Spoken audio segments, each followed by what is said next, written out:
Good day everyone, my name is Jan Miller from BSE 3C. For today's video, I will teach you how to solve system of linear equation by elimination method using Canon F789 SGA scientific calculator. Here are the step by step. First, write the given equation in the form of ax plus by equals to c. Second, align the equation so that the variable and constants are in the same order. If necessary, multiply one or both equation by constants to make an coefficients of one variable, either x or y, opposite in sign. Third, add or subtract the equation to eliminate one of the variables. Fourth, solve the remaining variables. Fifth, substitute back to find the other variables. Sixth, write the solution as the ordered pair. 7. Check the solution optional. A method that adds or subtract two equations to cancel out one variable, simplifying the system of solving for remaining variable, and then substituting that value back to find the first variable, resulting in the solution.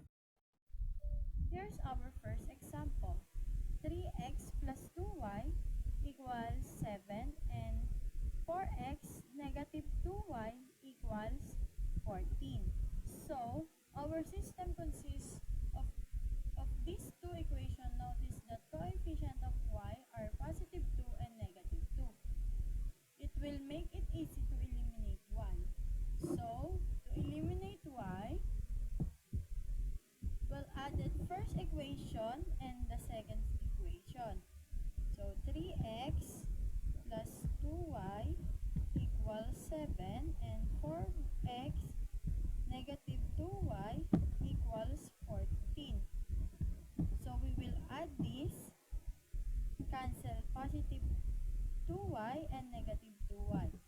3x plus 4x equals 7x and equals to 7 plus 14 equal 21. So, divide it into 7 both sides. X will be 3.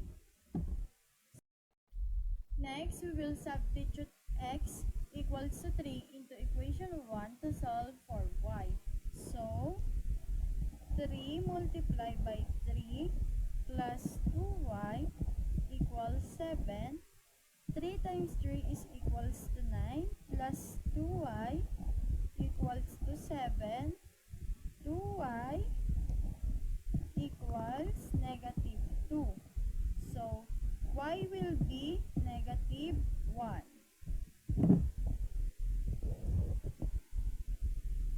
Using Canon scientific calculator, we can check if our value of x and y are correct. So, we press mode and then we press 5 for equation and then we press 1 for two variables.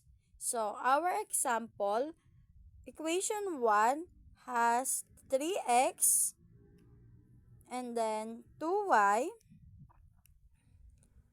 equals to 7. Our second equation has 4x negative 2y equals 14. So, we press again the equal to get the answer. So, the value of x is 3 and then the value of y is negative 1. So, we got the right solution. So, to back it in normal mode, we press mode and then press 1. Our second example will be 2x plus 3y equals 13 and 5x negative 2y equals 4. So, we multiply equation 1 by 2 and equation 2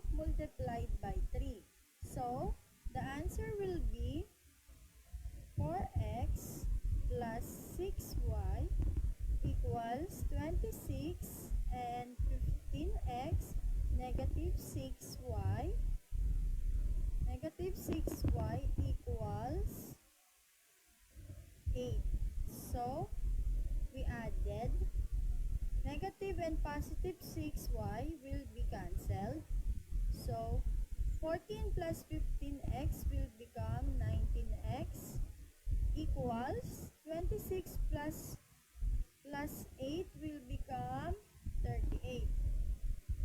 So, we multiply both sides into 19 and cancel out.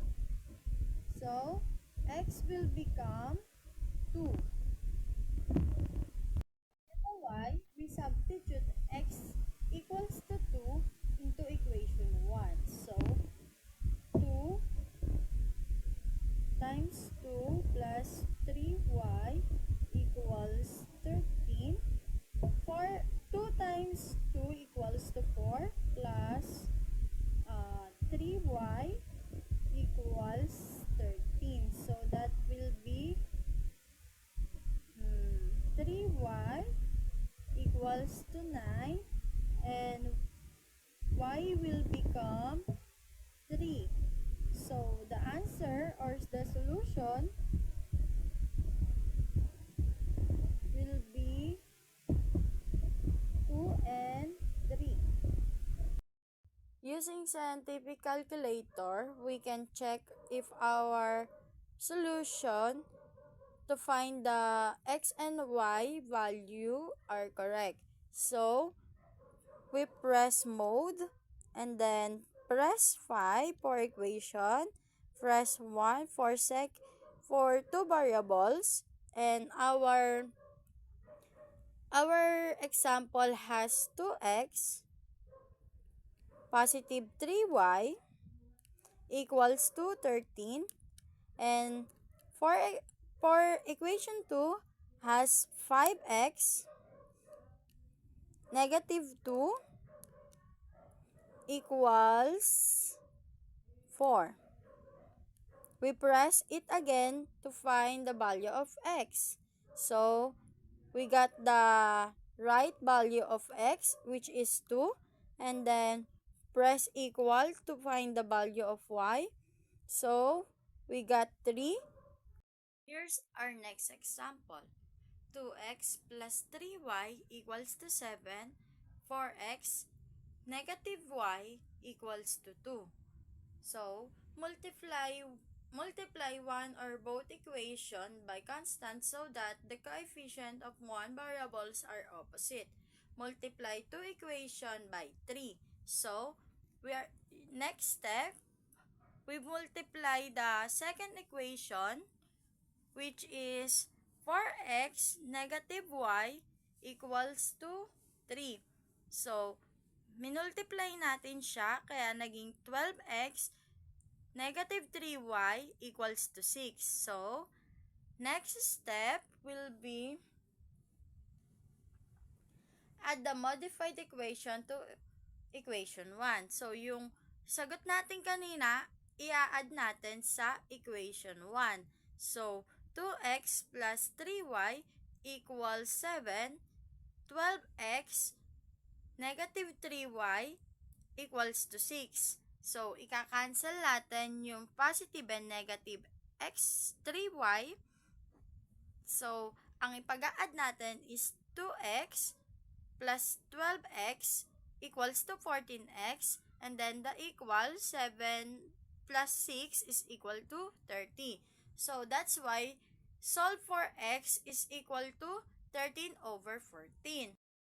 Substitute the value of x back to either equation 1 or equation 2. To solve for y, use equation 1. So, nakuha na nga natin yung yung value ng x, which is 13 over 14. So, isa-substitute na natin siya dito sa equation 1. So, 2 times 13 over 14 plus 3y equals to 7. 13 over 7 plus 3y is equals to 7. 3y equals to 7 minus negative 13 over 7 3y equals to 49 over 7, negative 13 over 7, 3y equals to 36 over 7. So, nakuha natin yung value ng y, which is 12 over 7. So, the solution is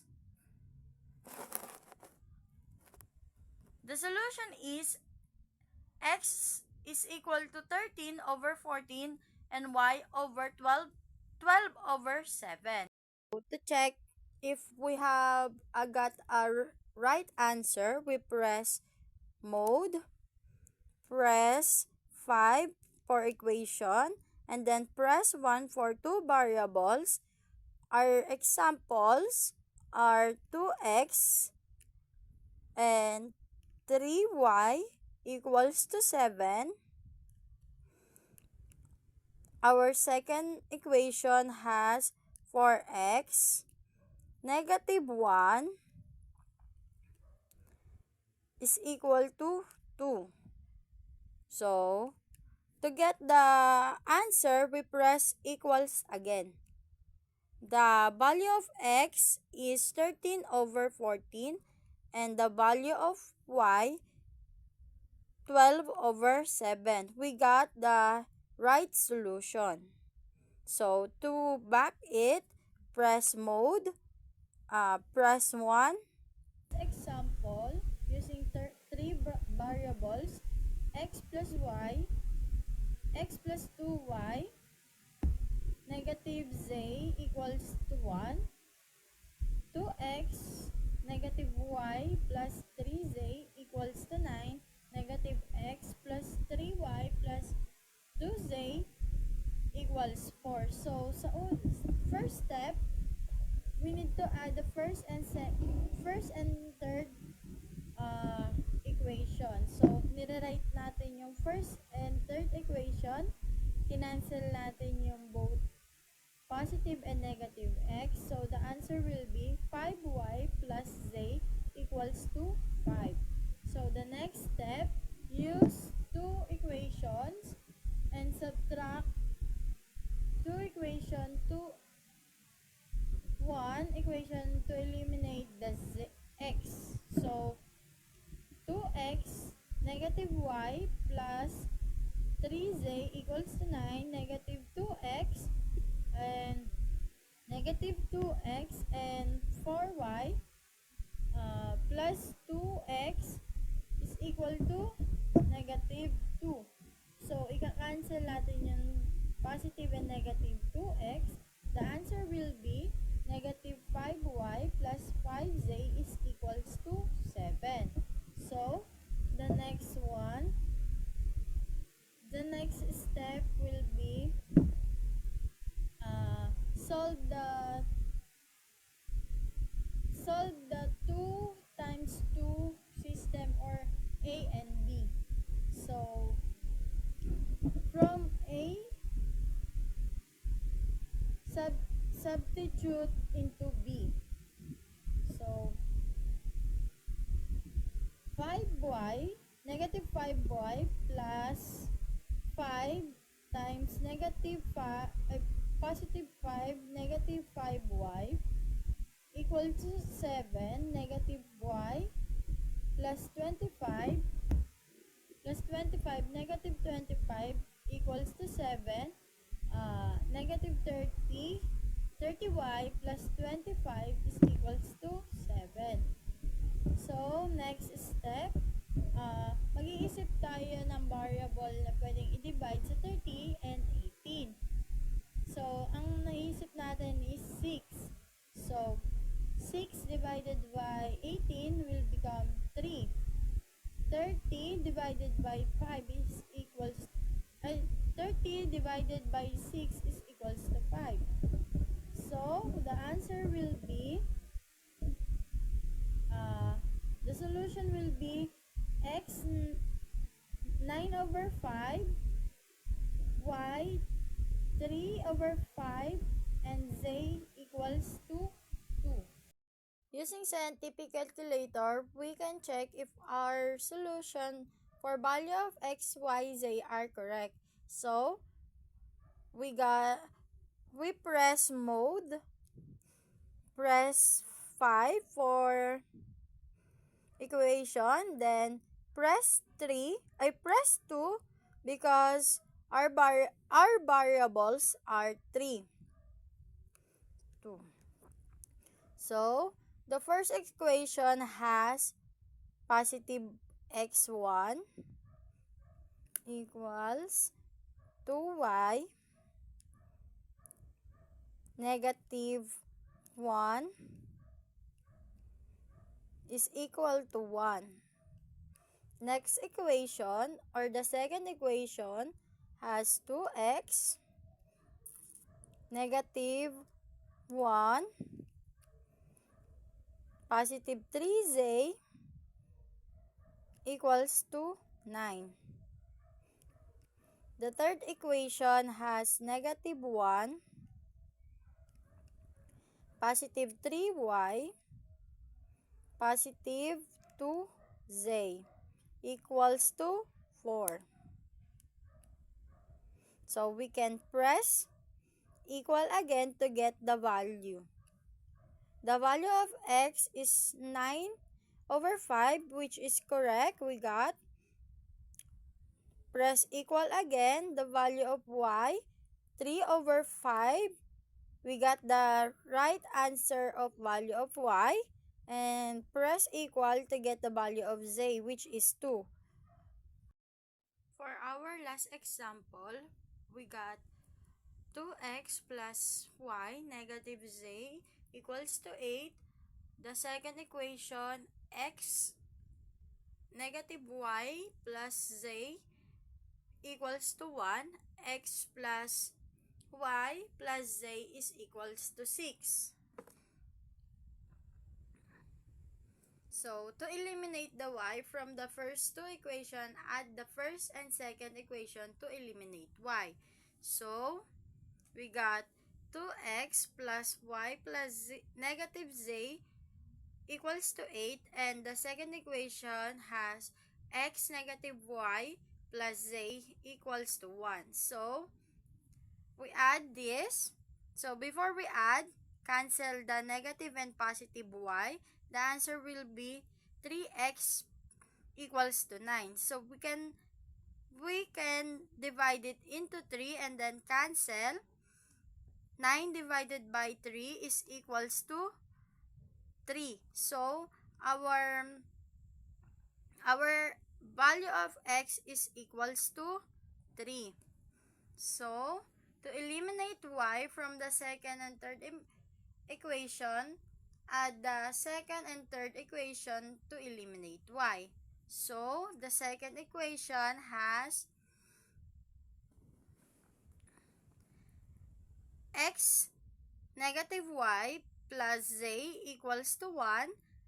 X plus y plus z equals to 6. And we cancel the positive and negative y. So, we got the answer 2x plus 2z equals to 7. So, the third step, solve for z, substitution.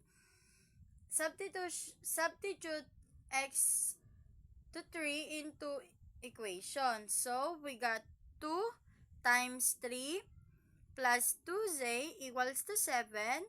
So, 2 times 3 is equals to 6. And then bring down the 2 and then the equal. So, the answer will be 2z equals to 1, or the value of z is 1/2. So, the next step,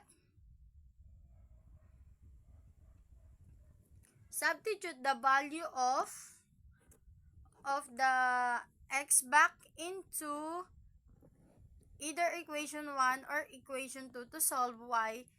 Use equation 1. So, 3 plus y plus 1/2 equals to 6. Y plus 7 over 2 equals to 6 and y equals to 6. Negative 2 over 7 over 2 is equal to 5 over 2. So the answer or the solution is the value of x is 3, the value of y 2, and 5 over 2, the value of z is 1 half. To check using scientific calculator, we press mode and then we select 5 for equation and then select 2 for 3 variables. So, our example has 3 variables. So, first equation has 2x equal positive y, so which is 1, equivalent by 1, negative 1, and then equal to 8. Second equation has positive 1, negative 1, positive 1 again, equal to 1. The third equation has positive 1, positive 1, positive 1, equals 6. We press again the equal sign to get the value. The value of x is 3 and the value of y is 5 over 2 and the value of z is 1 half. So we got the right solution to find the value of x and y, z. So to back our scientific calculator, we press mode and then press back. Press 1.